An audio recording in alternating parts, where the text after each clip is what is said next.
கவுண்டமணி காமெடியில உண்மையை சொல்றவங்க தெய்வத்துக்கு சமமாங்க. அது மாதிரி ரெண்டு பேரும் மாறி மாறி திட்டிக்கிறாங்க. எடப்பாடி ஐயா உதயண்ணாவை திட்டுறாங்க, உதயண்ணா எடப்பாடி ஐயாவை திட்டுறாங்க, ஸ்டாலின் ஐயா எடப்பாடியை திட்டுறாங்க, எடப்பாடி ஐயா ஸ்டாலினை திட்டுறாங்க, மாறி மாறி விமர்சனம் செய்யறாங்க. ஆனா யாராவது ஒருத்தர் நாங்கள் வந்த பிறகுதான் தமிழ்நாட்டினுடைய கடன் குறைந்தது, கடன் இல்லாத மாநிலமாக தமிழ்நாட்டை மாற்றினோம், ஊழலை எங்க ஆட்சியில நடக்கல, உங்க நெஞ்சில கை வச்சு உங்க அப்பா கருணாநிதி மேல சத்தி வச்சு உங்க ஆத்தா ஜெயலலிதா மேல சத்தியம் பண்ணி ஊழலே பண்ணலங்க சொல்ல முடியுமா? லஞ்சமே வாங்கலங்க சொல்ல முடியுமா? கமிஷன் கரப்ஷன் கலெக்ஷன் எதுவுமே நடக்கல சொல்ல முடியுமா? இளையாங்குடியில திமுக இருக்காங்களே எங்க அண்ணன் தம்பி மாமச்சான், உங்க நெஞ்சில கை வச்சு, அதுவும் அதிகமாக இஸ்லாமிய பெருமக்கள் 5 வேளை தொழுகை செய்து ஒரு ஆட்டை வலியோடு அறுப்பதே ஹராம் என்று நினைக்கிற கூட்டம் மலையை அறுத்துட்டு போறவனுக்கு ஓட்டு போடுறீங்களா? அது ஹராம் இல்லையா? வட்டிக்கு கொடுப்பதே ஹராம்னா கமிஷன் கலெக்ஷன் கரப்ஷன் பண்றது ஹராம் இல்லையா? பாலியல் வன்கொடுமை பண்ணுவது ஹராம். கற்பழிப்புங்கிற வார்த்தை இஸ்லாத்தில் இல்லை, அது ஹராம். பிரிதொருவன் மனைவியை பார்ப்பது ஹராம் என்றால் பாலியல் வன்கொடுமை செய்கிற ஒரு கேடுகட்ட கேவலப்பட்ட ஆட்சி, பெண்களுக்கு பாதுகாப்பு இல்லாத ஆட்சி ஹராமா? ஹராம் இல்லையா? இதைத்தான் நீங்கள் குர்ஆன்ல படிக்கிறீங்களா? இதைத்தான் நபிகள் பெருமகனார் சொன்னாரா? ஒரு அநீதிக்கு எதிராக போராடுங்கள், இல்லை அநீதிக்கு எதிராக எதிர்த்து பேசுங்கள், இல்லை அநீதிக்கு எதிராக சிந்தியுங்கள். அவனே உண்மையான புனித போராளி, அவனே ஜிகாதி என்கிறது இஸ்லாமிய மார்க்கம். ஒன்னு போராடு, இல்ல பேசு, இல்ல சிந்திக்க சொல்லுது. நீங்க போராட வேண்டாம், பேச வேண்டாம், சிந்திக்க வேண்டாமா? ஒவ்வொரு முறையும் பள்ளிவாசலுடைய பாங்கோசை அழைக்கிற போதெல்லாம் வெற்றியின் பக்கம் வாருங்கள், சத்தியத்தின் பக்கம் வாருங்கள் என்று அழைக்கிறது. வெற்றி திமுக நிக்கிறீங்க சரி, வெற்றியின் பக்கம் நிக்கிறீங்களே, சத்தியத்தின் பக்கம் எப்ப வர போறீங்க? 5 வேளை கடமையை விட 6வது கடமையாக திமுக ஓட்டு போடுறது. திமுக தான் சிறுபான்மை பாதுகாப்பான். சிறுபான்மைன்னு எவன்டா சொன்னது? முதல்ல சிறுபான்மை என்றால் செருப்ப கலட்டி அடி என்று சொன்ன ஒரே தலைவன் எங்க அண்ணன் சீமான் மட்டும்தான். இப்ப நான் இருக்கேன் துரைமுருகன், எனக்கு இஸ்லாத்துல இப்ப நான் படிச்சுக்கிட்டு இருக்கேன், கொஞ்சம் குர்ஆன் படிச்சுக்கிட்டு இருக்கேன், நபிகளுடைய வாழ்க்கையை படிச்சுக்கிட்டு இருக்கேன். இப்ப நான் எனக்கு பிடித்தம் ஏற்பட்டு இஸ்லாத்தை தழுவிட்டேன். நான் பெரும்பான்மை, இப்ப நான் இஸ்லாத்தை தழுவிட்ட எப்படா சிறுபான்மை? அப்படித்தானே இந்த இளையாங்குடியில் வாழ்கிற என் சொந்தக்கார அகமுடையாரோ நாடாரோ தேவேந்திரரோ கோணாரோ தான் இஸ்லாத்தை தழுவிருக்கான். எவனும் அரபு நாட்டில இருந்து வரல, இந்த மண்ணினுடைய மகன். அவன் எப்படி சிறுபான்மை? இந்த கேள்விய உங்க அப்பா ஸ்டாலின் கேட்பாரா? உங்க சித்தப்பா எடப்பாடி கேட்பாரா? உங்க விஜய் அண்ணா கேட்பாரா? யார் கேட்பா? எங்க அண்ணன் செந்தமிழன் சீமான் மட்டும்தான் கேட்பான். ஏன்? உங்களிருந்து வந்தவன். இதே இளையான்குடி டாக்டர் சாகிர் ஹுசேன் கல்லூரில படிச்சு வந்தவன். அவர் சொல்லுது ஒண்ணுதான், தம்பி ஒரு குளத்துக்கு அந்த பக்கம் அரணியூர், குளத்துக்கு இந்த பக்கம் இளையான்குடி, ஒரே ஆளு தாண்டா, ஒரு சாதி மாறி இருக்கிறான், அவ்வளவுதான் இஸ்லாத்தை. என் ஊர் திருநெல்வேலி தென்காசி மாவட்டம் வீராணம். இந்த வீராணத்துல ஒரு சாலை, இந்த பக்கம் ஒரு சாலை இருக்கு, இந்த பக்கம் முழுக்க முழுக்க கொண்டையங்கோட்டை மறவர், இந்த பக்கம் இஸ்லாமியர். இந்த சாலை பிரிக்குது. சாலை என்னது? மார்க்கம். அது ஒரு சாலை என்ன? ஒரு மார்க்கம். அந்த மார்க்கம் பிரிக்குது. என்ன மார்க்கம் பிரிக்குது? இவன் இந்து, அவன் இஸ்லாமியர். ஆனா யாரு? எல்லாரும் ஒரே சமூகம், மறவர் சமூகம். அங்க போய் பார்த்தா அல்லாஹ் பிச்சை சேர்வ ஹனிபா, நீங்க தாத்தாவோட நண்பர், எங்க சொந்தக்காரர் ஹனிபா பிள்ளை பேரு தமிழ், இன்னொரு பொண்ணு பேரு எங்க சித்தி பேரு வெள்ளையம்மா. யாரு? சித்தின்னு தான் அழைப்பேன், அவங்க சித்தப்பா தமிழ்ங்கிறது. அண்ணன் ஹிமாயினை பார்த்துட்டு ஷாக் ஆயிட்டார். ஏய் என்னடா சொல்ற? இவங்களை சொந்தக்காரன், என் சொந்தக்காரன் தான் மாறி இருக்கிறான். அப்ப இவர்களை எப்படி அரபு நாட்டில இருந்து வந்தவன்னு சொல்லுவ? எப்படி பாகிஸ்தான்ல இருந்து வந்தவன்னு சொல்லுவ? ஒத்த வீட்டுக்காரன் ஹெச் ராஜா சொல்றான், இவனை பாகிஸ்தான்ல இருந்து வந்த, அரபு நாட்டில இருந்து வந்தன்னு. இவன் எங்க இருந்து வந்தான்னு எவனுக்கும் தெரியாது. அவன் வேறு தேடி போனா ஐரோப்பால நிக்கும், இல்ல இஸ்ரேல போய் நிக்கும். அவன் சொல்றான் நாம யாருன்னு. ஆனா நாமனும் சிறுபான்மை பாதுகாப்பு, சிறுபான்மை பாதுகாப்பு. ரம்ஜான்ல கொஞ்சம் கூழ் குடிச்சு குல்லா போட்டா போதும், சிறுபான்மை பாதுகாப்பு. பக்ரீத்துக்கு நின்று ஒரு வாழ்த்து போட்ட சிறுபான்மை பாதுகாப்பு. பிஜேபி கூட எதிராக நிக்கல, பிஜேபி கூட இஸ்லாமிய சிறைவாசிகளுக்கு எதிராக மனு போடல. இஸ்லாமிய சிறைவாசிகளை வெளியே விட்டால் இங்க இருக்கிற இந்து தலைவருக்கு ஆபத்துன்னு போட்டது பிஜேபி. பிடிஎம்னு சொல்றீங்களே, அந்த சீமானா இல்ல உங்க சிறுபான்மை பாதுகாப்பு உங்க ஐயா ஸ்டாலினா? யாரு? இங்க இருக்கிற இஸ்லாமியர்களை வெளியே விட்டால் இந்து தலைவருக்கு ஆபத்து என்று உச்ச நீதிமன்றத்தில் அபிடேவிட் போட்ட கட்சி தான் சிறுபான்மையின் பாதுகாப்பு. யாரு? உங்க மானாமதுரை எம்எல்ஏ வேட்பாளர் அக்கா தமிழரசி இருக்கிற திமுக தான் மனுவை போட்டுச்சு. நாம் தமிழர் கட்சி இருக்கக்கூடிய வேட்பாளர் இருக்கிற கட்சி போடல. திருப்பரங்குன்றம் பிரச்சனையின் போது இது சிக்கந்தர் தர்கா என் இஸ்லாமியர் வழிபடட்டும், இது திருப்பரங்குன்றம் முருகன் கோயில் என்னுடைய சொந்தங்கள் வழிபடட்டும், ரெண்டு பேருக்கும் பிரச்சனை என்று பொதுவாக பேசிய ஒரே தலைவன் எங்க அண்ணன் செந்தமிழன் சீமான் மட்டும்தான். அது திருப்பரங்குன்றம் பிரச்சனையில் இந்துக்களுக்கும் இஸ்லாமியருக்கும் கிளாஸ் வர்ற மாதிரி இருக்கு. அதனால கொஞ்சம் வாயை மூடிடுவோம். யாரு? பெரியாரை கொள்கை தலைவராக கொண்ட, அம்பேத்கரை கொள்கை தலைவராக கொண்ட, மதசார்பற்ற சமூக நீதி பேசுகிற ஒரு குல்லாவை போட்டுட்டு விஜய் போய் நமாஸ் பண்ணிட்டாராம். ஓ சூப்பர், சிறுபான்மை பாதுகாப்புன்ட்டாங்க. நமாஸ் பண்ண போன இடத்துல இந்த காலையில் 5 மணிக்கு பிள்ளை எழுப்பிவிட்டா பேம்பர்ஸை கலட்டுறதுக்கு முழிக்கும் பாருங்க, அது மாதிரி புஷியானதெல்லாம் பேந்த முழிக்கிறான். கோழி முட்டையை, நாட்டுக்கோழி முட்டையை, பக்கத்துட்டு கோழி முட்டையை களவண்ட மாதிரியே முழிக்கிறான் அவன். ஒரு 10 நிமிஷம் உட்காந்து நமாஸ் பண்ண முடியல. இவங்க சிறுபான்மை பாதுகாப்பான். யாரு குல்லா போட்டாலும் நம்பிடுவாங்க நம்ம ஆளுங்க. தமிழ்நாட்டிலேயே குல்லா போடாத ஒரே தலைவன் எங்க அண்ணன் செந்தமிழன் சீமான் தான். ஏன்? குல்லா போட்டவெல்லாம் உங்களுக்கு குல்லா போட்டுட்டான். ஆனா குல்லா போடாத சீமான் தான் இஸ்லாமியருக்கு ஒரு பிரச்சனை என்றால் அது சிறுபான்மை பிரச்சனை பார்க்காம தமிழ் தேசியத்தின் பிரச்சனை என்று பார்ப்பார். சிஏஏ, என்பிஆர், என்ஆர்சி களத்துல 32 நாட்களும் 32 கூட்டங்களை கலந்து கொண்ட ஒரே ஒரு தலைவர் எங்களுடைய அண்ணன் செந்தமிழன் சீமான் தான். என்னை தாண்டி என்னுடைய இஸ்லாமிய சொந்தங்கள் மீது முடிஞ்சா கை வச்சு பாடுறா, யாருக்குடா குடியுரிமை ரத்து பண்ணுவேன் என்று நின்ன ஒரே ஒரு தலைவன் அண்ணன் சீமான் தான். அந்த சிஏஏ, என்பிஆர், என்ஆர்சி போராட்ட களத்தில் தேசிய பாதுகாப்பு சட்டம் பாய்ச்சப்பட்ட ஒரே ஒரு தலைவனும் எங்களுடைய அண்ணன் செந்தமிழன் சீமான் தான். ஆனா அவரு பிஜேபி பிடிஎம் அண்ணாமலைக்கு கை கொடுத்துட்டாரு, வானதிக்கு வணக்கம் வச்சுட்டாரு, நயினார் நாகேந்திரனை நேரில் பார்த்துட்டாரு, தமிழிசை அம்மா கூட பக்கத்தில் உட்கார்ந்துட்டாரு, பொன் ராதாகிருஷ்ணன் பார்த்து புன்முறுவல் பண்ணிட்டாரு. அவர்கள் ஒருவரை பார்த்து கொண்டும் சிரித்து கொண்டும் இருந்தார்கள் சசிகலா சொன்னாங்கல்ல. அது மாதிரி தனிப்பட்ட முறையிலே சந்திச்சாலே பிஜேபி பிடிஎம் அப்படிங்கிறாங்க. ஆனா மோடிக்கு கருப்பு கூட பிடிக்காதுன்னு சொல்லி ஏர்போர்ட்ல போய் ஒருத்தர் வெள்ளை கூட பிடிச்சாரு. எனக்கு அப்பத்தான் தெரியும் வெள்ளையா கூட ஒன்று இருக்கிறது, அது வரைக்கும் தெரியாது. ஆனா அந்த வெள்ளை கூட பிடிக்கிறவர் யாருன்னா சனாதன எதிர்ப்பாளர், பிஜேபி எதிர்ப்பாளர், சங்கிகளை அலற வைப்பவர். ஸ்டாலின் அடித்தார் கில்லி, அதிர்ந்தது டெல்லி மாங்க. இவர் அங்க செந்தில் பாலாஜி தூக்கிட்டு போன வீடியோ. ஆக எந்த வகையில் நீங்க எங்களை மிரட்டி பார்க்குறீங்களா? நாங்கள் யாருடையோ அடிபடைய மாட்டோம், எங்களுக்கு அடிபடைய தெரியாது. ஆக சீடு சக்கர சுத்தப்பா, ஏற்றெழுதி நக்கப்பா, நீங்கள் மிரட்டி பார்க்காதீங்க. இந்த உருட்டுக்கெல்லாம் பயப்பட மாட்டோம், ஓட தெரியாது, ஓட வாட்டலாக இந்த அடித்தடி அரசு எங்ககிட்ட பட்டி பார்க்காதீங்க, நாங்கள் காட்ட மாட்டோம், காட்ட தெரியாது எங்களுக்கு அப்படிங்கிற மாதிரி வீடியோ போட்டாப்ல. அங்கே வீடியோ போட்டுட்டு அங்கே டெல்லியில் போய் ஒரு ரெய்டு வந்தால் போதும், இங்கிருந்து உதயநிதி அண்ணாச்சி டெல்லி, இங்கிருந்து ஸ்டாலின் ஐயா டெல்லி, இங்கிருந்து துரைமுருகன் டெல்லி, இங்கிருந்து கதிரானந்த் டெல்லி, இங்கிருந்து எல்லாரும் நிர்மலா சீதாராமன் கூட உட்காந்துருப்பான். எதுக்கு? நிதி பிரச்சனை பேச போனாங்களா? அப்படியே அறுத்து தள்ளிருவிய ரெண்டு பேரும் சேர்ந்து. நீங்க கேட்ட உடனே அது கொடுத்துட்டு தான் மற்ற வேலை பார்க்கும் அந்த அம்மா. அது எச்சுக்கைட்டு காக்கா வரட்டது அந்த அம்மா. நிதி கேட்க போற ஏன் ரெய்டு வரும்போதுலாம் நிதி, இங்க திமுக உடன்பரப்புகள்லாம் சொல்றது பத்தியா நம்மால மோடியை போய் மிரட்டிட்டு வந்துட்டார்ல, நேற்று பார்க்கலையா போட்டோவ, போட்டோ வச்சு கதை சொல்லுவாங்க. கேப்டன் பிரபாகரன் படத்துக்கு போஸ்டர் வச்சு நாங்கள் கதை சொன்னோம். அது மாதிரி ஸ்டாலினும் மோடியும் உட்காந்துக்க போட்டோ வச்சுக்கிட்டு, நிர்மலாவும் உதயநிதியாவும் இருக்க போட்டோ வச்சுக்கிட்டு பாருங்க எப்படி முறைக்கிறாரு பாருங்க. சாதாரணமாக விட்டுருவார் அவரு, அவர் எப்பேற்பட்ட மகன், கருணாநிதி மகனாச்சா அப்படின்னு நீங்க பேசிக்கிட்டு இருக்குது.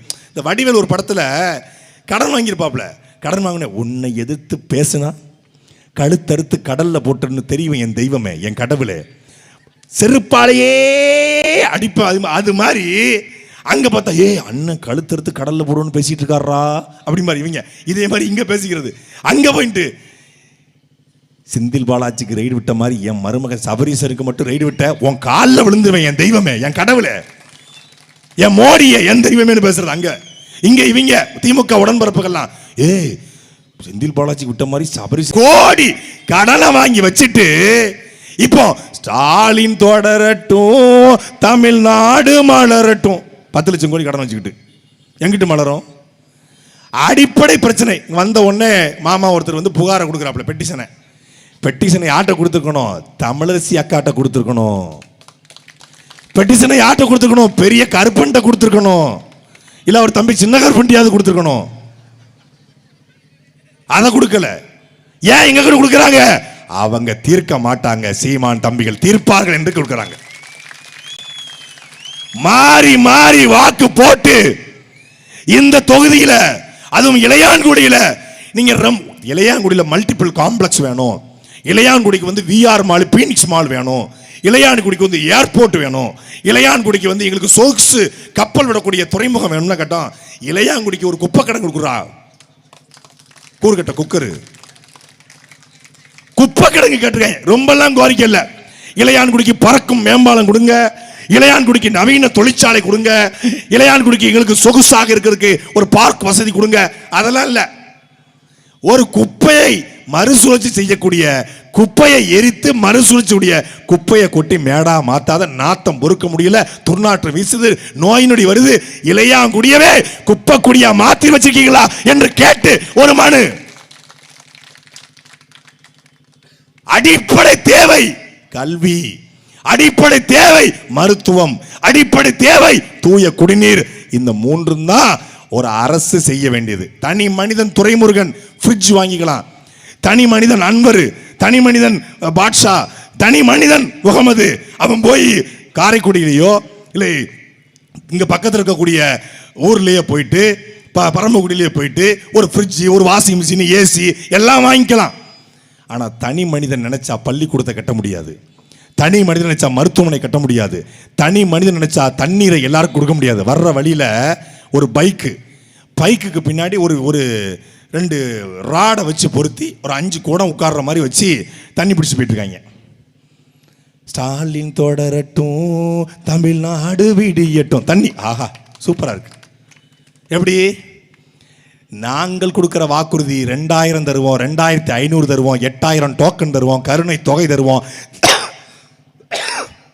தாலிக்கு தங்கம் தருவோம், காஞ்சி பட்டு புடவை தருவோம். அதுவல்ல, தூய குடிநீரை வீட்டுக்கு வீடு இலவசமாக தருவோம். அனைவருக்கும் ஆரம்ப கல்வி முதல் ஆராய்ச்சி கல்வி வரை இலவசமாக தருவோம். எப்படி கல்வி? இளையான்குடி சாகிஸ் ஹுசைன் கல்லூரிக்கும் இங்க இருக்கிற வேளம்மாளுக்கு தான் போட்டியா இருக்கும். அந்த மாதிரி கல்லூரியை பள்ளிக்கூடத்தை உருவாக்குவோம். மருத்துவமனை அப்பல்லோ மீனாட்சி மிஷன் காவேரி கேஎம்சிக்கு இணையான அதை விட சிறந்த மருத்துவத்தை இளையான்குடியில பரமக்குடியில எங்களுடைய மானாமதுரையில சிறந்த மருத்துவம். நீ இருக்கிற இடத்துல மருத்துவம். ஹார்ட் அட்டாக் வந்துருச்சா மதுரைக்கு தூக்கிட்டு ஓடு, குடல் வெந்து போச்சா சென்னைக்கு தூக்கிட்டு ஓடு, கிட்னி பெரிதாச்சா சிங்கப்பூருக்கு கொண்டு ஓடு. அப்படி இல்ல, உள்ளூர்லயே சிறந்த மருத்துவம். காய்ச்சல் முதல் புற்றுநோய் வரை இலவச மருத்துவம், தரமான மருத்துவம், அனைவருக்கும் சமமான மருத்துவம். இது எங்கள் தேர்தல் வாக்குறுதி. இதை செய்யத்தான் ஒரு கட்சி, இதை செய்யத்தான் ஒரு முதலமைச்சர், இதை செய்யத்தான் ஒரு ஆட்சி தேவைப்படுது. ஒரு பாலைவன தேசம், காட்டு மிராண்டிகளால் நிறைந்திருந்த தேசம், பல இறந்த மதமாக உலகத்திலே புனித மதமாக நபிகள் நாயகம் மாற்றுவது சாத்தியப்பட்டுச்சு. அவரை போலவே இந்த நிலத்திலும் இன்னைக்கு பண்பட்டு பல கூறுகளாக, சாதிகளாக, மதங்களாக, ரசிக மனப்பான்மையோடு பிரிந்து கிடக்கிற மக்களை ஒன்றுபடுத்தக்கூடிய, பக்குவப்படுத்தக்கூடிய, ஒற்றுமைப்படுத்தக்கூடிய இது தேவைப்படுது. அவரைத்தான் நாங்கள் முன் மாடலாக நபிகள் நாயகம் உங்களுக்கு இறை தூதர், எங்களுக்கு ஒரு புரட்சிகர போராளியாக நாங்கள் பார்க்கிறோம். அவரை எப்படி சேகுவேரா போல, பிடல் காஸ்ட்ரோ போல, யாசர் அராபத்து போல, எப்படி உலகம் முழுமைக்கும் போராடிய தலைவரை போல ஒரு சிறந்த தலைமை பண்பு கொண்ட தலைவனாக நபிகள் நாயகம் இருந்தார். ஏன் சிறந்த தலைமை பண்பு? உழைப்பவனுடைய வியர்வை காய்வதற்குள்ளேயே கூலியை கொடுத்து விடு என்று சொன்ன சிறந்த தலைவன் நபிகள் பெருமகன். மெக்கா மெதினாவை பிடிச்சாச்சு கண்ணுக்கு முன்னாடி தன்னுடைய தான் கண்ட தான் இறைவன் தனக்கு சொன்ன அந்த மார்க்கம் வளர்ந்து கொண்டிருக்கிறதை பார்த்துட்டாரு. அரசியல் ரீதியாகவும் அந்த நாட்டை ஆட்சி செய்கிறாரு. ஆனாலும் ரொட்டியும் தண்ணியும் மட்டுமே சாப்பிட்டு கொண்டு வாழ்ந்த தலைவன் நபிகள் பெருமகன். எளிமையான வாழ்க்கை. நீங்க சொல்லுங்க, எளிமையான வாழ்க்கையில தலைவர்கள் வாழ்றாங்களான்னு? Hummer car, Fortuner car, Range Rover car, 800 கோடியில் வீடு, பல ஆயிரம் கோடி சொத்து. நபிகளை படித்துவிட்டு இஸ்லாத்தை தழுவிவிட்டு புனித மார்க்கத்தை ஏற்றுவிட்டு இந்த பகட்டு அரசியலை என் மானமிக இஸ்லாமிய சொந்தங்கள், என் அண்ணன் தம்பிகள் ஏற்கிறீங்களா? நபிகளை படித்த ஒரு கொஞ்சம் படித்த எனக்கே உண்மையிலே இப்படி ஒரு தலைவன் வாழ்ந்திருக்கிறான் என்று தோன்றுகிறது. வாழ்நாள் முழுக்கும் படிக்கிற நீங்கள் பகட்டு அரசியலை, இப்படி பணக்கார அரசியலை, ஆடம்பர அரசியலை எப்படி ஏற்கிறீங்க? தனக்காக ஒரு அடிமை கொடுக்கப்படும் அந்த அடிமையை கூட தன் மகன் போல நடத்திய தலைவன் நபிகள் பெருமகான் என்பதை படிக்கிறோம். அப்படிப்பட்ட ஒருவனை படித்துவிட்டு எப்படி உங்களால் எல்லாவற்றிற்கும் ஒரு நாள் அல்லாவிடம் பதில் சொல்ல வேண்டும்? அப்படி என்றால் இந்த திமுகவுடைய தீய ஆட்சிக்கு ஓட்டு போடுறதுக்கும் நீங்க பதில் சொல்லித்தானே ஆக வேண்டும். அதுவும் ஹராம் தானே. அந்த ஹராமுக்கு நீங்க துணை போகலாமா? அது தவறில்லையா? உங்களை நம்பி உங்கள் மகன் 16 ஆண்டு காலமாக எல்லோரும் சொன்னார்கள், சீமான் பிஜேபியோட சேர்ந்துருவாரு, சீமான் அதிமுக கூட போயிருவாரு, சீமான் பிஜேபி பி டீம், சீமானுக்கு ஓட்டு போடாதீங்க, பிஜேபி உள்ள வந்துடும். சீமானுக்கு இப்ப ஓட்டு போடல, பிஜேபி உள்ள வராம போயிருச்சா? வெளியே போயிருச்சா? 27 கூட்டணி. ஏதோ நாங்க போய் மோடி கையை பிடிச்சி விளக்கண்ணையை போட்டு உருவி கொண்டு வந்து நிப்பாட்டின மாதிரி சீமான் போய் வாங்க மோடி, வணக்கம் மோடி, வாங்க மோடி, வணக்கங்க மோடி அப்படின்னு நாங்க கூட்டு வந்த மாதிரி.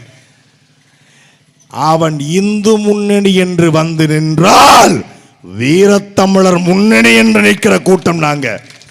உனக்கு ராமன் என்றால் எனக்கு அந்த ராமனையும் பின்னங்கால் பெடல ஓடவிட்ட 10 கலையில் சிறந்த ராவணை எனக்கு. உனக்கு இந்தி என்றால் எனக்கு தமிழ், உனக்கு வீர சிவாஜி என்றால் எனக்கு புலித்தேவன், உனக்கு ஜெயகாளி ஓம்காளி என்றால் எங்களுக்கு எங்கள் பத்திரகாளி என்று நிற்கிற கூட்டம் நாங்க. முட்டுக்கு முட்டு எதிர்முட்டு என்று அவனுடைய அடிப்படையில் கை வைக்கிற கூட்டம் நாங்க. எங்களை பிஜேபி பிடிபி. ஆனா 90 விழுக்காடு இந்துக்கள் இருக்கிற கட்சி தான் சொல்லுகிற திமுக பிஜேபிக்கு எதிர் டீம். சூப்பர்ல. எப்படி ராமர் கோவிலுக்கு பாபர் மசூதி இடித்து விட்டு ராமர் கோயிலை கட்ட வேண்டும் என்று தீர்ப்பு வந்த போது இந்தியாவில் இருக்கக்கூடிய இந்த 30க்கும் மேற்பட்ட மாநிலங்கள் கூடிய ஒரே தலைவன் சொன்னா, இது தீர்ப்பு தானே ஒழிய நீதி அல்ல, நீதி அல்ல என்று சொன்னது யாரு? உங்க அப்பா ஸ்டாலினா, இல்ல சித்தப்பா எடப்பாடியா, பெரிய கருப்பனா, இல்ல உங்க அக்கா தமிழரசியா? யாரு சொன்னவன்? இந்த மண்ணின் மகன், இளையான்குடியின் மகன், எங்க அண்ணன் செந்தமிழன் சீமான் தான். உச்சநீதிமன்ற தீர்ப்பு எதிர்க்க கூடாது. எது? Contempt of the court. நீதிமன்ற அவமதிப்பு வழக்கு வந்துரும், தூக்கிடுவான். முடிஞ்சா தூக்குடா. நான் சொல்லுவேன்டா. பாபர் மசூதி இருந்ததா? இருந்தது. ராமர் கோயில் இருந்ததா? இல்ல. பாபர் மசூதி இடிக்கப்பட்டுச்சா? இடிக்கப்பட்டுச்சு. ஃபுட்டேஜ் இருக்கா? ஃபுட்டேஜ் இருக்கு. பாபர் மசூதி காணொளி இருக்கா? இருக்கு. ராமர் கோயில் இடிக்கப்பட்டது காணொளி இருக்கா? இல்ல. ஆனா உணர்வின் அடிப்படையில் ஒரு தீர்ப்பு. ராமர் கோயில் இருந்ததாக நம்புகிறார்கள், அதனால் அந்த மக்களுடைய உணர்வை மதித்து இங்க தீர்ப்பு அளிக்கிறோம் அப்படின்னு ஒரு தீர்ப்பு அளிக்கிறான். அது தீர்ப்பு தானே ஒழிய நீதி அல்ல. அங்கே பாபர் கோயில் இருந்து, பாபர் மசூதி இருந்தது, அது இடிக்கப்பட்டுச்சு. இது இஸ்லாமிய சமூகத்தின் மீது திரிக்கப்பட்ட வன்முறை என்று சொன்ன தலைவன் எங்களுடைய அண்ணன் செந்தமிழன் சீமான் மட்டும்தான். ஆனால் பெருமதிப்பிற்குரிய தமிழ்நாட்டின் முதலமைச்சர் ஐயா ஸ்டாலின் நிதிமா சொன்னாரு, ராமர் கோயிலுடைய தீர்ப்பு எப்படி வந்தாலும் ஏற்றுக்கொள்ளணும். இது அப்படியே அங்க மோகன் பகவத் சொன்னது. மோகன் பகவத் அங்க சொல்ல, அந்த மோகன் பகவத் ஊதுனத இங்க வாங்கி ஊதுனவர் தான் ஐயா ஸ்டாலின். ஊதுறத அவங்க ரொம்ப கில்லாடி. அப்புறம் யார் உங்களுக்கானவன் என்று கூட தெரியாம எவன் வந்தாலும் அவன் பின்னாடி ஒரு கூட்டம். இப்ப விஜய் சிறுபான்மை பாதுகாப்புட்டான். ஏன்? அவர் மத சார்பற்ற சமூக நீதினு சொல்லியிருக்காரு. அது எதுக்கு சொன்னாலும் அவனுக்கே தெரியாது. மதத்தின் அடிப்படையில் சமூக நீதி கொடுக்கப்படுது. சமூக நீதி என்பது, இட ஒதுக்கீடு என்பது, வகுப்பு வாரி பிரதித்துவம் என்பது குடிகளின் அடிப்படையில், மதத்தின் அடிப்படையில் சமூக நீதியே கிடையாது. ஆனா அந்த தற்கொலை தபாலுக்கு அது கூட தெரியாம மதசார்பற்ற சமூக நீதின்ட்டான். சமத்துவ கொள்கையை தூக்கி கொண்டு சமூக நீதி பேசிக்கொண்டு, மதசார்பற்ற சமூக நீதியை பேசிக்கொண்டு, உங்க விஜய், உங்க அண்ணன், உங்க தம்பி உங்களுக்காக ஊர் ஊரா வர்றனா, வீதி வீதியா வாரானே, நீதி கேட்க போறானேன்னாங்க. இப்ப என்னன்னு பார்த்தா, நான் வழி தாங்கி நிக்கிறேன், எல்லா வழியும் தாங்கிக்கிட்டு உங்களுக்காக இழந்து வந்திருக்கிறேன். இளையாங்குடிக்கு வந்தாலும் இதுதான் பேசுவாப்புல. எல்லா ஊர்லயும் ஒரே டைலாக். ஓ, நீ ஒரே டைலாக் தான் ஊருக்குள்ள சொல்லிட்டுறியாங்கிற மாதிரி வேட்புமனு தாக்கல இதே டைலாக். அந்த மக்களை வெறுக்கிற, மக்கள் விரோத அந்த ஸ்டாலினா, மக்கள் விரும்புகிற இந்த விஜயா, ரெண்டு பேர் தான் போட்டி. 4 முனை போட்டி, 40 முனை போட்டி. யார் என்ன உருட்டாலும் 2 பேர் தான் போட்டி. ஒண்ணு இன்னொன்னு அந்த பைத்தியமே ரெக்கார்ட் பண்ணி வச்ச மாதிரி அடிச்சு விட்டுருக்காப்ல. ஒரு சுவிட்சை போட்டு விட்டுறது, போட்டு போ, வழிதாங்கி நிற்கிறேன். என்னையா வழிதாங்கி நிற்கிற? என்ன வழி? வழி இருந்தால் அந்த மெடிக்கலில் ஒரு அயோடோக்ஸ் வாங்கி போடு, இல்லை வாலினி ஸ்ப்ரே எடுத்து அடி, இல்லை ஒரு அசிக்ளோபினாக் வாங்கி போடு, ஒரு பேரஸ்டமாலை போடு, இல்லையா ஒரு கோடாரி தைலத்தை தேய்ச்சி விடு, இல்லை ஒரு யூகாப்டிஸ் நீலகிரி தைலத்தை தடவி விடு, இல்லை ரொம்ப வலிக்குதுங்க விளக்கண்ணையை போட்டு புசியானதை உருவ சொல்லு. அதான் வழி. வலிக்கு வேற என்ன வழி? இல்லையா ஒரு பிசியோதெரபிட்ட போ, அதை பண்ணி விடு. வலிக்குதுங்க, எனக்கு ரொம்ப வலிக்குதுங்க, வழிதாங்கி நிற்கிறேன். என்னடா வழின்னு பார்த்தா, மனைவி விவாகரத்து கொடுத்துச்சா அது வலிக்குதான். நீ ஒழுங்கா இருந்தா எதுக்குப்பா விவாகரத்து கொடுக்குது? மனைவி விவாகரத்து கொடுக்குது எனக்கு வலிக்குது. நான் பேசினேன், எனக்கு திமுக காசு தருன்ட்டான். அண்ணன் சீமான் கேள்வி கேட்டாரு, சீமானுக்கு பெட்டி பெட்டியா வருதுன்ட்டாங்க. இப்போ மரியாதைக்குரிய சகோதரி ஈழத்து தேவதை மாதிரி வீட்டில் ஒரு பொண்ணு இருக்கும்போது தெருவில் இன்னொரு நடிகையோட சுத்திக்கிட்டு இருக்காப்ல. அந்த சகோதரி சங்கீதாவையும் திமுக இயக்குது. 30 வருஷம் குடும்பம் நடத்தின உங்க பொண்டாட்டியவே திமுக தான் இயக்குதுன்னா, உன் பொண்டாட்டியவே கட்டுப்படுத்த முடியாது, நீ நாட்டை எப்படிப்பா கட்டுப்படுத்துவேன்னு கேட்டேன். தற்கூரி போறான், நீ திமுக பணம் வாங்கி பேசுறேன்ட்டான். விவாகரத்து கேட்டு மனைவி நீதிமன்றத்தில் நிற்கும் போது நடிகையோட நீ வளகாப்புக்கு போறியே, நடிகையோட கல்யாணத்துக்கு போற திமுக காசு வாங்கிட்டு பேசாதீங்கன்றான். என்னடா கொடுமையா இருக்கு. நான் விஜயோட பிரச்சனை பேசல, விஜயனுடைய மனைவி விவாகரத்து கொடுக்காமல் இருந்து, விஜய் மனைவியோட அன்பா இருந்து, நான் விஜயை யாரோடாவது இணைச்சு வச்சு பேசினா அது தப்பு, அது பர்சனல். விஜய் மனைவி புகார் கொடுத்த பிறகு, ஏண்டா கட்டிய மனைவி கதறி கொண்டிருக்கிற இப்படி ஆட்டக்காரியோட போறிய அயோக்கிய பயல, உன் விட்டு பிள்ளைக்கு பணம் வாங்கி கொடுக்க வக்கல்ல, ஆட்டக்காரிக்கு 500 ரூபாயோட மானங்கட்ட பஞ்சாயத்து அப்படின்னு கேட்டா அதுக்கு கொந்தளிக்கிறாங்க, கொதிக்கிறாங்க. ஐயோ பணம் வாங்கிட்டு பேசுறீங்க. தமிழ்நாடு முழுக்க ஆட்களை கூட்டு வந்துடுறதுங்க. எல்லா மாவட்டத்திலையும் கூட்டு வந்து ஒரு இடத்துல நிப்பாட்டி மாச பாருங்க, எலிவேஷனை பாருங்க, எனர்ஜியை பாருங்க, இது பக்கா மாசுங்கன்றான்.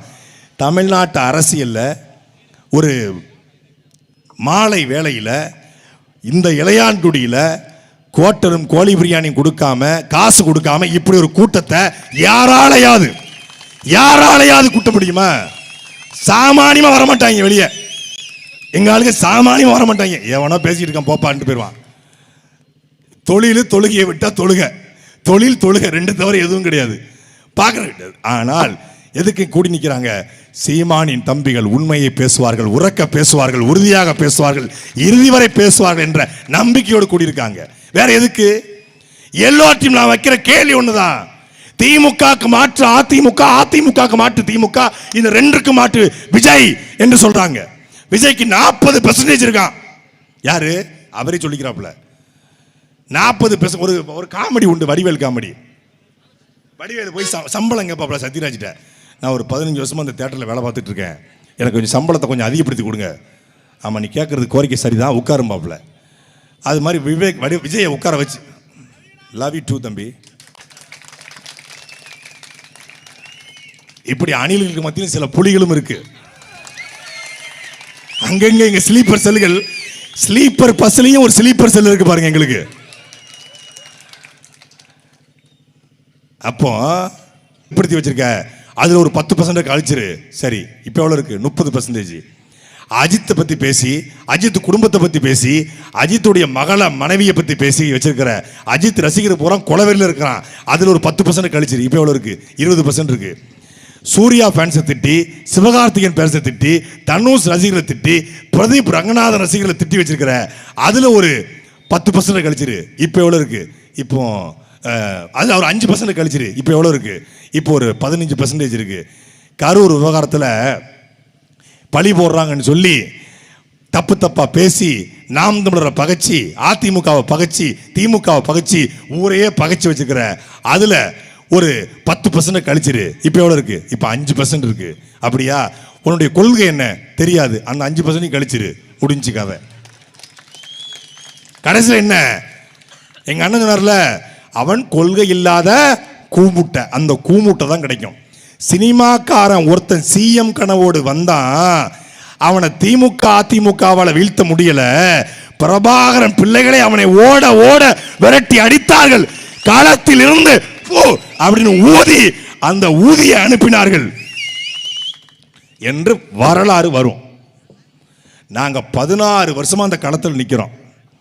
16 வருஷத்துல நாங்க போராடாத போராட்டமே கிடையாது. 234 வழக்கு எங்க அண்ணன் சீமான் மீது, என் மீது 14 வழக்கு. எலெக்ஷன் முடிஞ்சாதான் தெரியும் இந்த எலெக்ஷன்ல எத்தனை வழக்குன்னு. அதுவும் வருஷம் டிசம்பர் 6 எங்க மாமங்க இருக்காங்க கோயம்புத்தூர்ல, ரொம்ப பாசக்காரங்க, எஸ்டிபிஏல. இந்த எங்க அந்த ஆட்டோக்கார தம்பின்னு வடிவேல் தேடுற மாதிரி என்னைய கூப்பிடுவாங்க. மாப்பிள்ள ஃப்ரீயா இருக்கீங்களா? டிசம்பர் 6 பாபர் மஸ்தி பத்தி பேசணும், இந்த வர்றேன். போன உடனே ஒரு வழக்கு வாங்கி அனுப்பிவிடுவாங்க என்னைய. அப்படி எஸ்டிபிஐ பாப்புலர் ஃப்ரெண்டியா போய் முண்டியல பேசுறதுக்கு மட்டும் கிட்டத்தட்ட 6 வழக்கு என் மேல இருக்கு. தமிழ்நாடு அரசு போட்டது ஒரு 8 வழக்கு இருக்கு. இப்படி வளைச்சு கட்டி போட்டிருக்காங்க. அப்படி இத்தனை வழக்குகளை வாங்கினோம். இந்தியாவிலேயே என்ஐஏ சோதனைக்கு ஆட்பட்ட கட்சி நாம் தமிழர் கட்சி. அபிஷியலா இதோ நான் இந்த நிக்கிறான், என் தம்பி வளர்ந்து கட்டுவேன், தென்னகம் விஷ்ணு, இனமான கார்த்திகை, மதிவான, எல்லார் வீட்டிலையும் என்ஐஏ சோதனை. என்ஐஏ சோதனைக்கு வந்தார்கள். என் வீட்டிலும் தம்பி விஷ்ணு வீட்டிலும் கார்த்திகை இடத்திலும் என்ன எடுத்தார்கள்? கட்டுக்கட்டாக பணம் அல்ல. செந்தில் பாலாஜி வீட்டுக்கு ரெய்டு வந்தாங்க, பணம் எடுத்தாங்க. பொன்முடி வீட்டுக்கு ரெய்டு வந்தாங்க, பணம் எடுத்தாங்க. விஜயபாஸ்கர் வீட்டுக்கு ரெய்டு வந்தாங்க, பணம் எடுத்தாங்க. அங்கே துரைமுருகன் வீட்டுக்கு வந்து பணம் எடுத்தாங்க. ஆனால் என் வீட்டிற்கும் என் தம்பி விஷ்ணு வீட்டுக்கு வந்து பணம் எடுக்கல, எங்கள் தலைவருடைய படம் எடுத்தாங்க.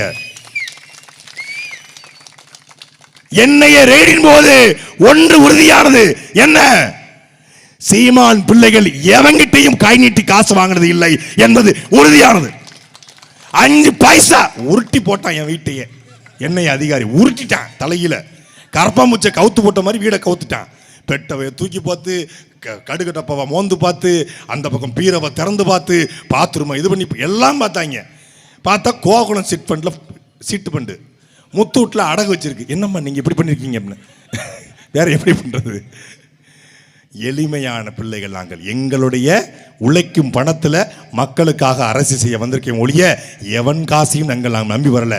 எங்கள் வருமானத்தை விட இந்த இனமானமே பெரிது என்று இந்த களத்தில் நிற்கிறோம். எவங்கிட்டையும் கை நீட்டி வாங்கி திங்கணும். மடியில கணம் இல்லை, அதனால எங்களுக்கு வழியில பயம் இல்லை. எவனை பத்தியும் கவலை இல்லை. எங்களுக்கு இந்த நாட்டை பற்றி மட்டும்தான் கவலை. இந்த இளையாங்குடி ஏரி குளங்கள் தூர்வாரப்படணும். இளையாங்குடி தொகுதி எப்படி இருக்குன்னு எடுத்துக்காட்டு. எங்க அண்ணன் அரணையூர்ல கூடிய குளம், விளவரிய ஏரி, கருவ மரம் மண்டி கிடக்கு. கருவேல மரம் மண்ணுக்கு ஆபத்து. கருணாநிதி குடும்பம் தமிழ்நாட்டுக்கு ஆபத்து. சீம கருவேலை இந்த தமிழர் நிலத்துக்கு ஆபத்து. இந்த சீர்கட்ட திராவிடம் தமிழர் இனத்திற்கே ஆபத்து. கருவேல மரத்தை புடுங்கி எறிவது போல இந்த கேடுகட்ட திராவிடத்தை புடுங்கி எறியணும். நீங்க ரொம்பலாம் குழப்பிக்காதீங்க. நிறைய இஸ்லாமிய அண்ணன்மார்கள், தம்பிமார்கள், மாமச்சங்க பாங்க, திராவிடம் தானே நம்மளை படிக்க வச்சுச்சு, பெரியார் தானே நம்மளை படிக்க வச்சாரு. பெரியார் படிக்க வச்சாரா? டாக்டர் சாகின் ஹுசேன் படிக்க வச்சாரா? ஏதாவது பெரியார் இன்ஸ்டியூட்ல இலவசமாக யாராவது படிச்சதாக சொன்னீங்கன்னா நான் பெரியாரை பத்தின இதை மாத்திக்கிறேன். இலவசமாக பெரியார் இன்ஸ்டியூட்ல ஒருத்தன் சொல்லு. சொத்தை பூரா வித்து ஏழை எளிய மக்களுக்கு எழுதி கொடுத்த முத்துராமலிங்க தேவர் சாதி வெறியரு. ஏண்டா டேய், சாகிற காலத்துல 74 வயசுல 24 வயசு பெண்ணை கல்யாணம் பண்ணி சொத்தை பூரா கொடுத்த பெரியாரு சமூக நீதி தலைவர். எங்களுக்கு ஈவேரா பெரியார் அல்ல, ஈவேரா தான் பெரியார்னா இந்த பக்கம் நில்லுங்க. எங்களுக்கு ரெட்டமலை சீனிவாசனும் அயோத்தாச பண்டிதரும் ஜீவானந்தமும் சிங்காரவேலரும் எங்கள் தாத்தா முத்துராமலிங்க தேவரும் கர்ம வீரரும் கக்கனும் எங்களுடைய மாப்போசியும் எங்களுடைய சிவந்தி ஆய்த்தாரும் எங்களுடைய கண்ணியமிகு தாத்தா காகிதம் இல்லத்தும் பெரியார் என்றால் இந்த பக்கம் நில்லுங்க. அவ்வளவுதான் எங்க கோட்பாடு. திராவிடனுக்கும் திருடனுக்கும் பெரிய வித்தியாசம்லாம் ஒன்றும் கிடையாது. திருச்சியில் லலிதா ஜுவல்லரின்னு ஒரு கடை 2018 லலிதா ஜுவல்லரியில் கொள்ளடிச்சிடறாங்க. லலிதா ஜுவல்லரி 100% சிசிடிவி சர்வேலன்ஸ்ல இருக்கு. திருச்சி சத்திரம் பேருந்து நிலையம், ஜோசப் காலேஜ், போலீஸ் பேட்ரோல் எல்லாம் நிற்குது. எப்படா உடைச்சாங்க பூட்டை உடைக்கல. என்ன பண்ணியிருக்காங்க, லலிதா ஜுவல்லரிக்கு பக்கத்து சைடு ரோடு சாலையில் ஒரு டெம்போ ட்ராலர் ஒரு வண்டி டாடா ஏஸை ஒன்று நிப்பாட்டிடுறான். டாடா ஏஸை பஞ்சர் ஆக்கிடுறான். பஞ்சர் ஆக்கி ஸ்டெப்னியை கழட்டும் போது என்ன பண்ணுறான், சட்டக் சட்டக்குன்னு குத்துறான். போலீஸ்க்கு அதில் கேட்டு இருக்கு. இங்கே ஈர சாக்கை வச்சு லலிதா சொல்லி சைடில் சோத்துல வச்சு சக் சக், இங்கே சட்டக் சட்டக், அங்கே சக் சக் சட்டக் சட்டக் சக் சக் அப்படின்னு போட்டு ஓட்டையை போட்டான். ஓட்டையை போட்டு உள்ளே போய் நகையை பூரா ஆட்டையை போட்டுறான். ஓட்டையை போட்டு ஆட்டையை போட்டா அவன் திருடன், ஓட்டை வாங்கி ஆட்டையை போட்டா அவன் திராவிடன். அவ்வளோதான். ஓட்டையை போட்டு ஆட்டையை போட்டால் திருடன், ஓட்டை வாங்கி ஆட்டையை போட்டால் அவன் திராவிடன். இவ்வளவுதான், ரொம்ப வித்தியாசம் இல்லை. ஒரு குளத்தை கூட தூர்வாராத, ஒரு குப்பையை கூட சரி பண்ணாத, ஒரு பள்ளிக்கூடத்தை கூட கட்டித்தராத, ஒரு மருத்துவமனையை கூட சரியாக வைக்காத இந்த கேடுகட்ட கூட்டம் இனி வந்து செய்ய போதா? வந்து செய்யும். என்ன செய்யும்? உங்களை வச்சு செய்யும். இஸ்லாமிற்கு திமுக எதுவுமே செய்யலையா? செஞ்சிருக்கு, நிறைய செஞ்சிருக்கு. இந்தியாவிலே முதல் முறையாக சட்டசபைக்குள்ள இஸ்லாமிய தீவிரவாதி என்ற வார்த்தையை பயன்படுத்தி இஸ்லாமியர்களை திமுக செஞ்சிச்சு. இஸ்லாமிற்கு திமுக எதுவுமே செய்யலையா? செஞ்சிச்சு. கோவையின் சாதாரண பிரச்சனையை கலவரமா மாத்தி இஸ்லாமியன் என்ற ஒரே ஒரு காரணத்திற்காக கைது பண்ணி நூற்றுக்கணக்கான தம்பிகளையும் அண்ணன்களையும் ஜெயிலில் வச்சு நல்லா செஞ்சிச்சு.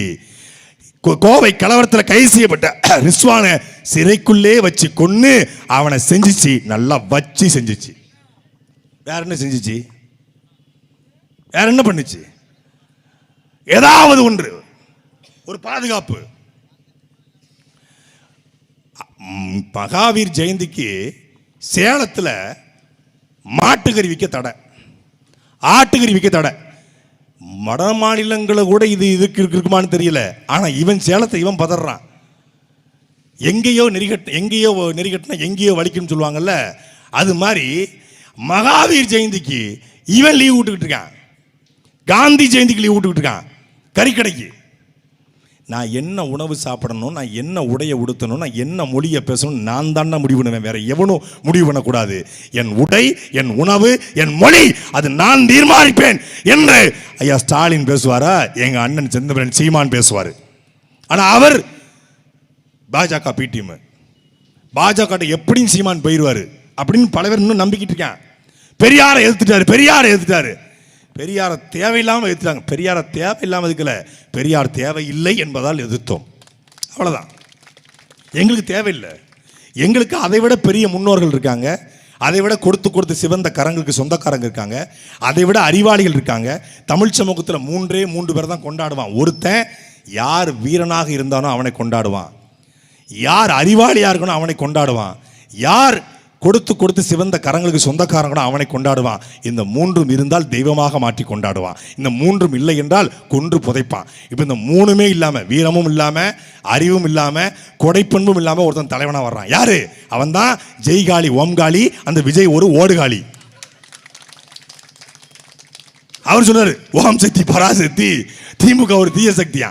ஜெய்காளி ஓம்காளி, நீ ஒரு ஓடுகாளி. கரூர்ல ஓடி போனல, கரூர்ல பிரஸ் மீட் கொடுக்காம ஓடி போனல, பத்திரிகையாளர் பார்த்துட்டு ஓடி போறல, ஒரு ரசிகனை பார்த்துட்டு ஓடி போறல.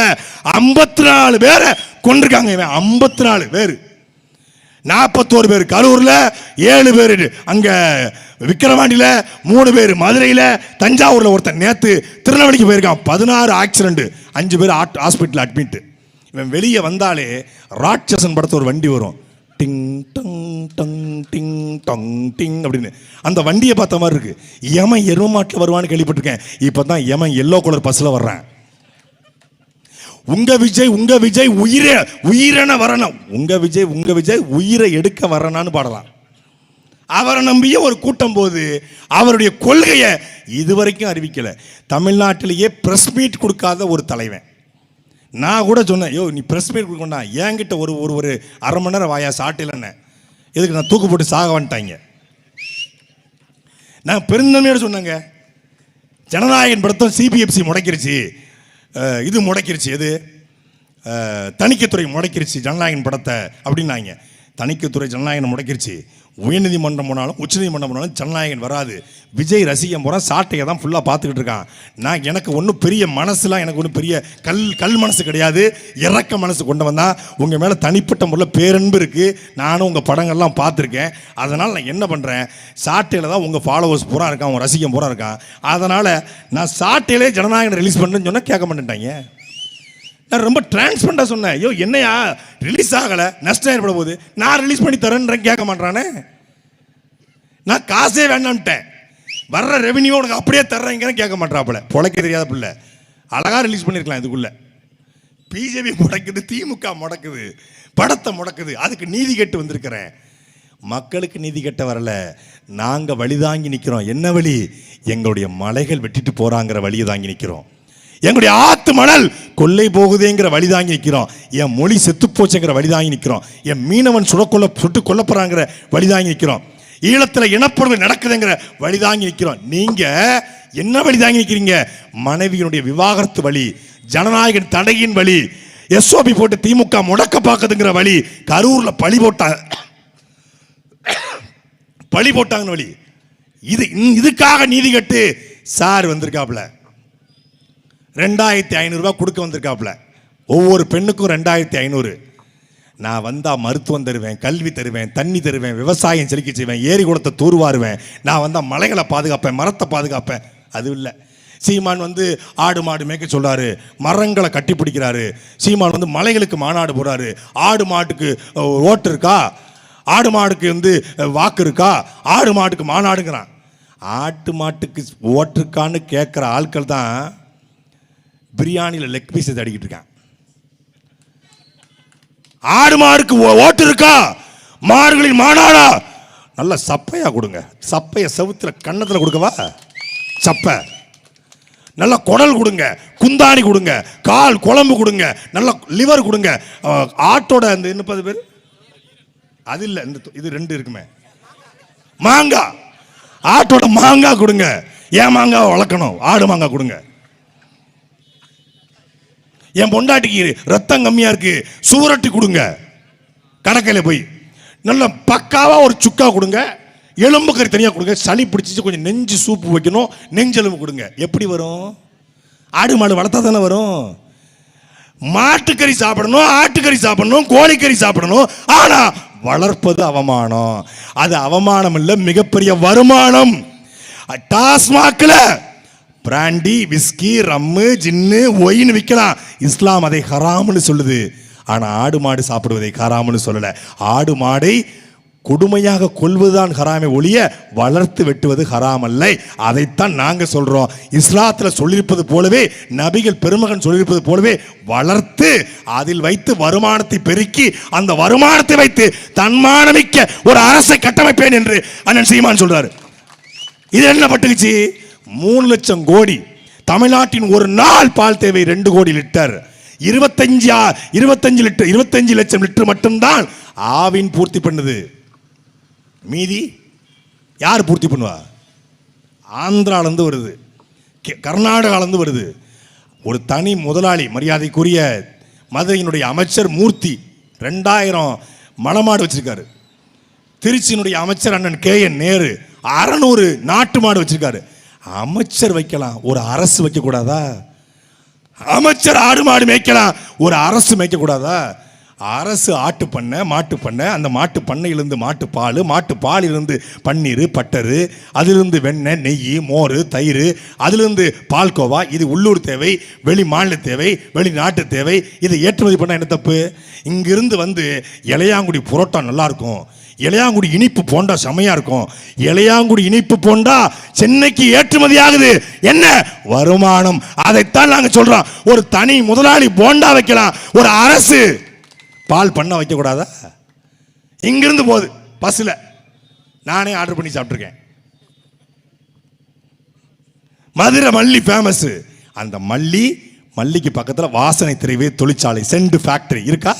செண்டுனா துபாய் செண்டு. மாப்பிள்ள வரும்போது செண்டு பாட்டும் ஒரு ஆக்சாரி வேணும் வந்துரு. கோடாரி தேலத்தை இங்கேருந்து ஃபோன் அடிக்கிறது துபாய்க்கு. கோடாரி தேலமா வேணுந்த, நான் இங்கே வந்தேன், நானே சீரழிஞ்சு வந்திருக்கேங்கிறான் அவன். செண்டு பாட்டில் வேணுந்த, பெர்ஃப்யூம் கொண்டு வந்தியா? ஏன் அதே பெர்ஃப்யூமை தமிழ்நாட்டு பெர்ஃப்யூம் என்று உள்ளூரில் உற்பத்தி செய்ய முடியாதா? தலை சிறந்த வாசனை திரவியங்களை உருவாக்க முடியும். நோக்கம் இல்லை.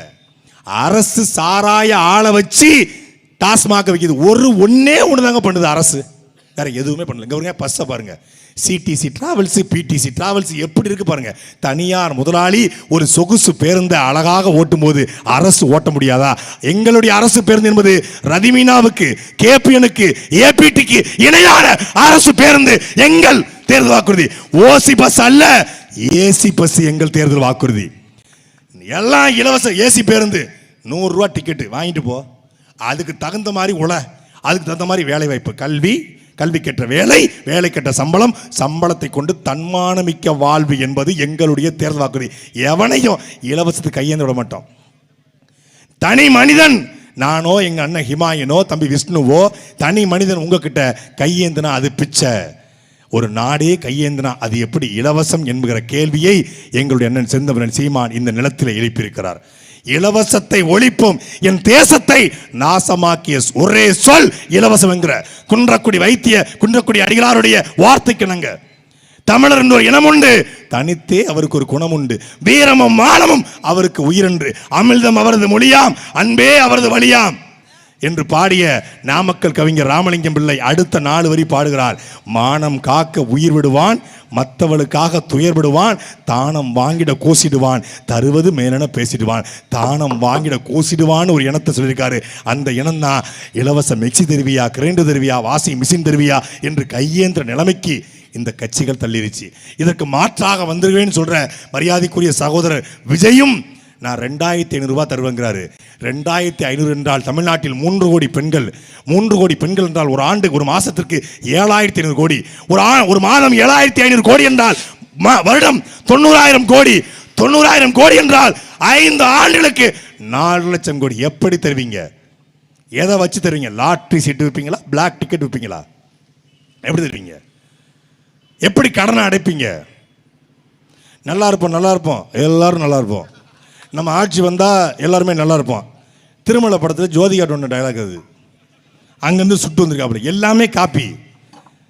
டவுஸ் பேண்டு ஜெகன்மோகனோடது, சட்டை ஜெகன்மோகன், கொடி கலரு எங்ககிட்ட இருந்து, 2 யானை கேரளாவுடைய தேசிய சின்னம் அங்கேருந்து கலவண்டுக்கிட்டான். எல்லாமே கலவண்டாச்சு. செந்தில் கவுண்டமணி இளநீ இருக்கும்போது செந்தில் கயிறை கட்டி இழுப்பார்ல, அது மாதிரி ஒவ்வொரு கட்சியிலிருந்து ஒன்னொன்னையும் உருவி இருக்கிறான். வேல்நாச்சர், காமராஜர், அஞ்சலை அம்மா, அப்புறம் அம்பேத்கர், இந்த பக்கம் காமராஜர். எதுக்குடா 5 பேரை வச்சிருக்கிற? எதுக்கு வச்சிருக்கிற? ஏன்னா எங்களுக்கு கொள்கை இல்லை, அதனால தான் அந்த 5 பேரையும் வச்சிருக்கோம். நாங்கள் எதுக்கு யாரையும் வைக்கல? கொள்கை தலைவராக யாருக்கு இல்லை? எங்களுக்கு ஒரே தலைவன். எங்களுக்கு மட்டுமல்ல, உலகத்தில் வாழக்கூடிய ஒப்பற்ற தமிழ் தேசிய இனத்துக்கு ஒரு தலைவன் தன்னுடைய இனத்திற்காக தன்னுடைய கட்டிய மனைவியை பெற்றெடுத்த பிள்ளைகளை களத்திலே பலி கொடுத்த 30 ஆண்டு காலம் தமிழ் தேசிய இனத்தின் விடுதலைக்காக நச்சு குப்பையை சட்டை பையிலே போட்டுக்கொண்டு வாழ்ந்த எங்கள் தலைவன், தேசிய தலைவன் மேதகவே பிரபாகரன் எங்கள் இனத்துக்கான ஒரு தலைவன். கொள்கை தலைவர்கள் 5 பேர். ஆனா கொள்கை என்ன? ஐடியாலஜியும் கிடையாது, ஐடியாவும் கிடையாது. நேத்து தூத்துக்குடியில் பரப்புற, நாளைக்கு காரைக்குடி, நாளை அடுத்த நாள் நேத்து தூத்துக்குடி, இன்னைக்கு நாளைக்கு காரைக்குடி, அப்புறம்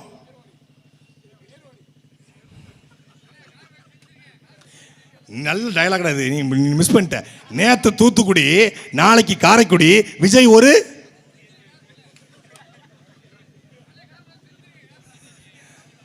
நேத்து தூத்துக்குடி, நாளைக்கு காரைக்குடி, விஜய் ஒரு சாத்துக்குடி.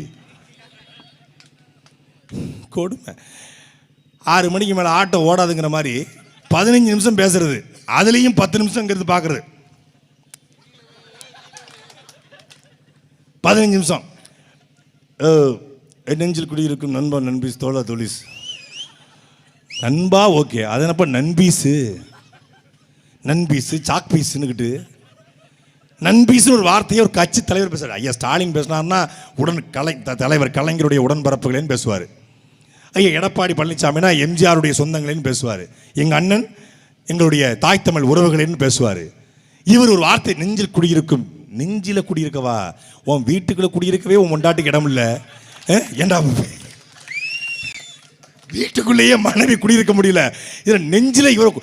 நீங்கள் செஞ்ச உதவிக்கு, என் படத்தை பார்த்ததுக்கு என் உடம்பு தோலை அறுத்து செருப்பாக செஞ்சு உங்கள் காலுக்கு மாட்டணும். யாரு? சாரு. நீ அவ்வளவு நல்லவனாப்பா, அவ்வளவு நல்லவனா? உடம்பு தோலை தச்சு செருப்பா போடணுமா? அவன் லாரியில் விழுந்துட்டு இருக்கான், கண்டுக்காம போயிட்டு இருக்கான். எப்போ உன் உடம்பு தோலை செருப்பா கிடக்குப்பாங்க. அது பெத்தா செத்துட்டு போகிறான். நாங்கள் வேற வேலை இருக்குது. 6 மணிக்கு மேலே ஆட்டோ ஓடாது, ஆன்டி தேடம்ட்டு போயிட்டு இருக்கான். ஐயோ ஐயோ. மேடையில் பேசும்போது எதுக்காவது ரெஃபரன்ஸ் வச்சா பேசு, பரவாயில்ல. 10 நிமிஷமும் குனிஞ்சத்தில் நிமிராமல் பேசுகிற ஒருத்தன் நாட்டு மக்களுக்கு உண்மையாக இருப்பானு. மக்களின் பிரச்சனையை உள்ளத்துலேருந்து பேசணும். 3/4 மணி நேரம் பேசியிருக்கேன். எங்கள் அண்ணன் ஹிமாயின் 1/2 மணி நேரம் பேசியிருப்பார். எங்கள் அண்ணன் சீமா இதே இடத்துல விட்டால் 3 மணி நேரம் பேசுவார். 3 மணி நேரம் பேசினாலும் ஆப்கானிஸ்தானுக்கும் ஈரானுக்கும் அமெரிக்காவுக்கும் ஈரானுக்கும் என்ன பிரச்சனை? ஈரானில் சண்டை நடந்தா ஏன் இங்கே கேஸ் தட்டுப்பாடு? ஏன் சுமேனி கொல்லப்படுகிறார்? ஏன் அவர் மட்டும் குறிவைக்கப்படுகிறார் என்று தொடங்கி உலக அரசியல், இந்திய அரசியல், திராவிட அரசியல், தமிழ் தேசிய அரசியல், கனிம வளம், காட்டு வளம், நீர் வளம், நில வளம், தற்சார்பு பொருளாதார கொள்கை என்று காவிரி பிரச்சனை, முல்லை பெரியாறு பிரச்சனை, பாலாற்று பிரச்சனை என்று எல்லாவற்றையும் உள்ளத்திலிருந்து பேசக்கூடிய ஒரு தலைவன் எங்க அண்ணன் சீமான். அப்படி பேச சொல்லுங்க. நீங்க வந்தா என்ன செய்வேன்னு கேட்டா, நல்லா இருப்போம், நல்லா இருப்போம், எல்லாரும் நல்லா இருப்போம். நீ என்ன குடுகுடுப்பக்காரனா? நல்ல காலம் பிறக்குது, நல்ல காலம் பிறக்குது. இந்த வீட்டுக்கு ஒரு ஆம்பளை படம் பிறக்க போகுது. உங்க வீட்டுக்கு பணக்காரக வாய்ப்பு இருக்கு. நீங்க வெளிநாடு போக போறீங்க. குடுகுடுப்பக்கார மாதிரி பேசிட்டு இருக்கான். கான்பிடண்டா இருங்க, நல்லதே நடக்கும், வெற்றி நிச்சயம், அடுத்த கூட்டத்தில் சந்திப்போம். கான்பிடன்ட் நாங்க இருக்கோம். நீங்க கான்பிடண்டா இருந்தா எதுக்கு ஒரு தொகுதியில் போட்டி போடாம 2 தொகுதியில் போட்டி போடுறீங்க? 5 ரூபா பிளேடு மேல வைக்கிற நம்பிக்கைய உன் மேல வை. கில்லி படத்துல 5 ரூபா பிளேடு மேல வைக்கிற நம்பிக்கைய உன் மேல வைங்கிறது. சார் அதே நம்பிக்கையை உங்க மேல வைங்க சார். பாசு, லூசு, முட்டை கோசு, பகமாசு வைங்க. பெரம்பூர் தொகுதியில் ஏன் போட்டி போடுறீங்க? மதசார்பற்ற சமூக நீதி, மதம் அதிகமாக இருக்கு. திருச்சி கிழக்கில் ஏன் போட்டி போடுறீங்க? மதசார்பற்ற சமூக நீதி, தன் சாதி அதிகமாக இருக்கு. மதம் பார்த்து சாதி பார்த்து இந்த ஓட்டு விழும் நிற்கிற இவர் தான் பெரியார் அண்ணாவுடைய கொள்கை வழி வந்தவரா. இவர் தான் காமராஜர், வஉசி, முத்துராமலிங்க தேவர், சுந்தரலிங்கம், அப்புறம் அழகமுத்து கோணு, அப்புறம் ஒண்டி வீர. ஏய், அவங்கெல்லாம் யாருன்னு உனக்கு தெரியுமா? நாட்டு விடுதலைக்காக செத்தவங்க. ஆனால் அவங்கெல்லாம் நாட்டு விடுதலைக்காக செத்தவங்க. இங்க உன்னைய பார்க்க வந்து செத்துருக்காங்க.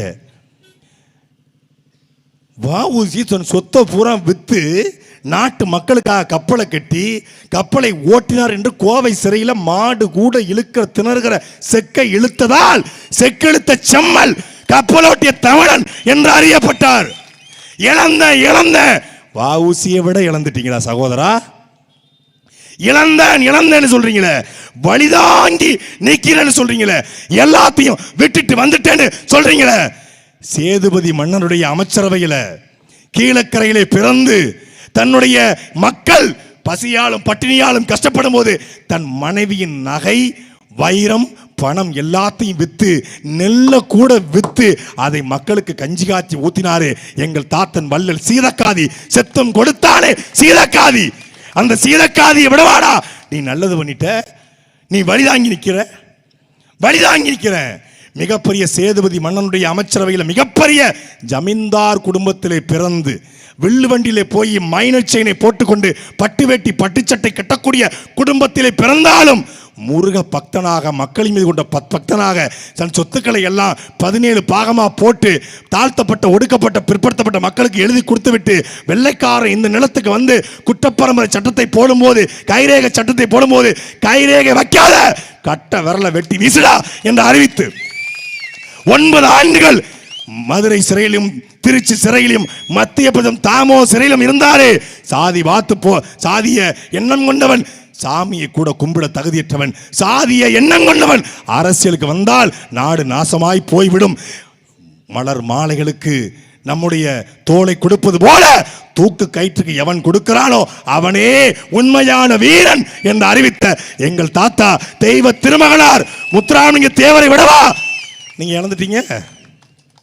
இதே நிலத்துல காமராஜர் காலத்துல நிலத்துக்கு கீழே கிடைச்ச இத்தனோண்டு கரித்துண்டை எடுத்துட்டு போய் பெருந்தலைவர் காமராஜரை கொடுக்க, காமராஜர் நேருவிடம் கொடுக்க, நேரு அதை பார்த்துவிட்டு இது நிலக்கரி என்று தெரிந்தவுடன் என் மக்களுக்கு இந்த நிலத்திலே ஒரு சுரங்க வேண்டும் என்று தன்னுடைய 1500 ஏக்கர் நிலத்தை அரசுக்கு கொடுத்தாரு நெய்வேலி ஜம்புலிங்க முதலியார். அவரை விடவா நீங்க இழந்துட்டீங்க.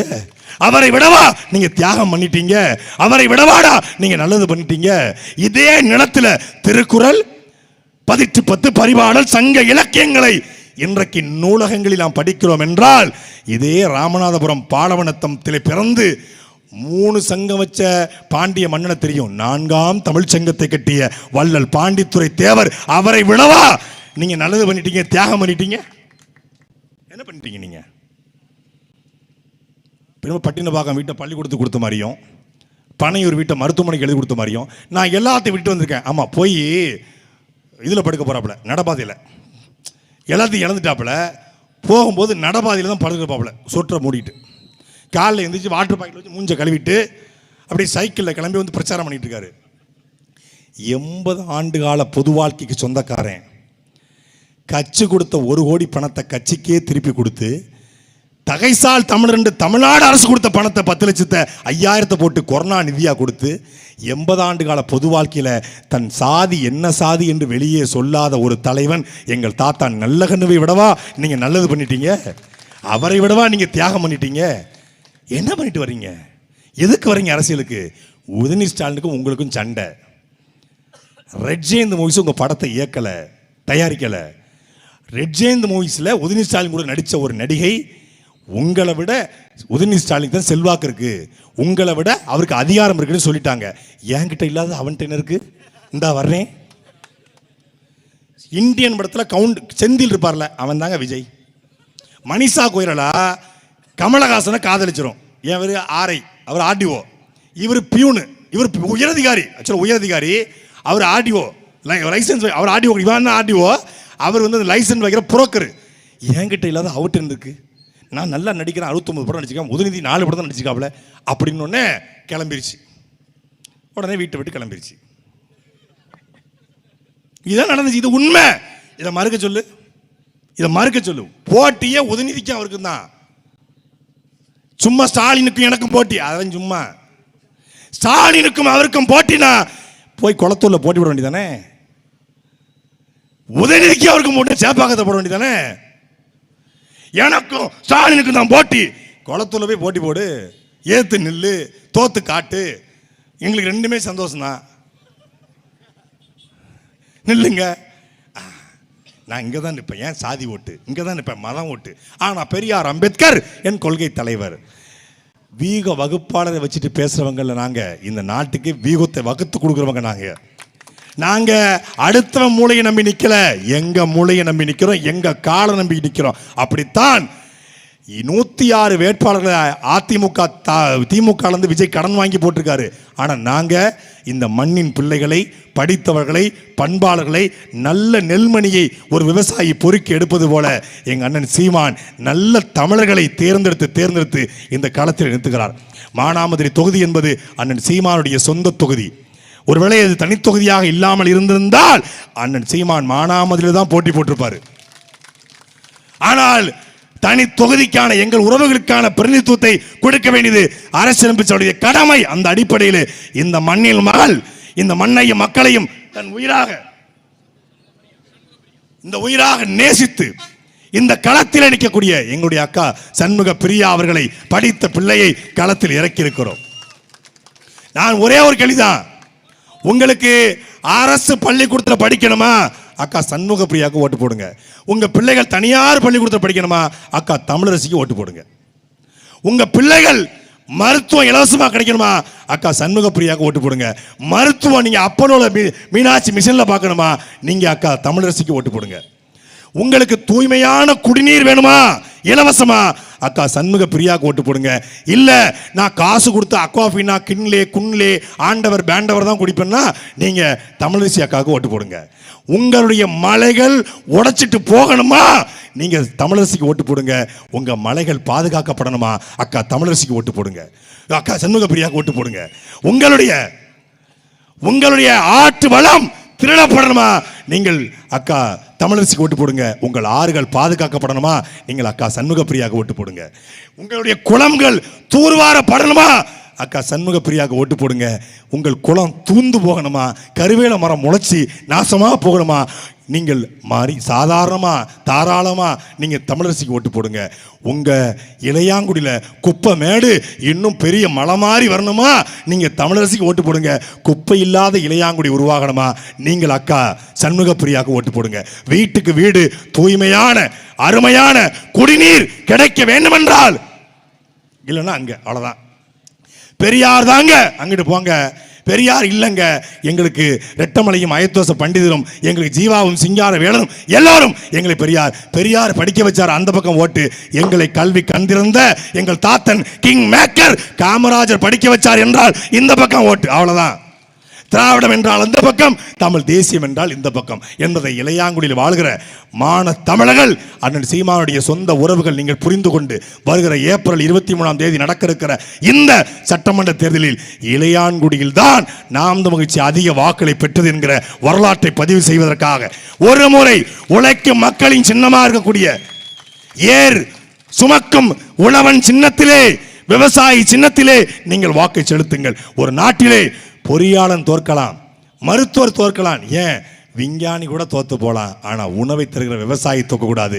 நாம் எல்லாருமே விவசாயி விட்டு பிள்ளைகள் தான். அந்த விவசாயி நமக்கு உணவை தருகிறான், அவனுக்கு நன்றி விசுவாசமாக இருக்க அந்த விவசாய சின்னத்திலே ஒரு வாக்கை செலுத்தி அக்கா சண்முக பிரியாவை வெற்றி பெற செய்யுங்கள். நன்றி, வணக்கம். நாம் தமிழர், தமிழ்தாய் வாழ்க, தலைவர் பிரபாகரன் வாழ்க.